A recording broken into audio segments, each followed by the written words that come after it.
ഇന്ന് തയ്യാറാക്കുന്നത് വളരെ സ്പെഷ്യൽ ആയിട്ടുള്ള ഒരു ഡ്രിങ്ക് ആണ്. അപ്പോൾ അതെങ്ങനെ തയ്യാറാക്കുന്നതെന്ന് നോക്കാം. നമുക്ക് ചൂട് കാലത്തും അതുപോലെ തന്നെ ഇനിയിപ്പോൾ നമുക്ക് നോമ്പൊക്കെ വരികയല്ലേ, അപ്പോൾ ആ സമയത്ത് ക്ഷീണം മാറ്റാനൊക്കെ ആയിട്ട് ഇത് നമുക്ക് ഉപയോഗിക്കാവുന്നതാണ്.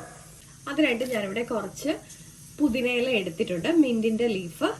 ഇതിലേക്ക് ഞാൻ ഒരു പകുതി ചെറിയ നാരങ്ങ ഇട്ട് കൊടുക്കുവാണ്. ഞാനിപ്പോൾ ഇതിൽ ഉപയോഗിച്ചേക്കുന്ന കുരുവില്ലാത്ത നാരങ്ങയാണ്, അപ്പോൾ അതുകൊണ്ടാണ്. അല്ലെങ്കിൽ നമ്മൾ കുരു റിമൂവ് ചെയ്തതിന് ശേഷം മാത്രം നാരങ്ങ നീരായിട്ട് ഒഴിക്കാം, അല്ലെന്നുണ്ടെങ്കിൽ ഇതുപോലെ കട്ട് ചെയ്ത് വേണമെന്നുണ്ടെങ്കിലും ഇട്ട് കൊടുക്കാം. ഇതിലേക്ക് ഒരു നുള്ള ഉപ്പ് ചേർത്ത് കൊടുക്കാം. മധുരത്തിന് ആവശ്യത്തിനുള്ള പഞ്ചസാര ചേർത്ത് കൊടുക്കാം. ഇതിലേക്ക് നമുക്കിതിന് ആവശ്യത്തിനുള്ള വെള്ളം ചേർത്ത് കൊടുക്കാം. നമുക്കിനി ഇതൊന്ന് അടിച്ചെടുക്കാം.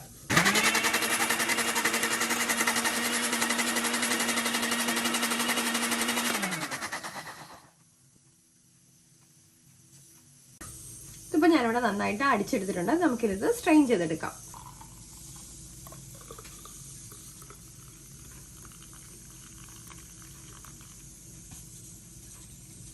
നമുക്കിതിലേക്ക് കുറച്ച് ചിയ സീഡ്സും കൂടെ ആഡ് ചെയ്ത് കൊടുക്കാം. ചിയ ഇല്ലെങ്കിൽ നമ്മുടെ നോർമൽ സബ്ജ സീഡ്സ് വേണമെന്നുണ്ടെങ്കിലും ആഡ് ചെയ്ത് കൊടുക്കാം.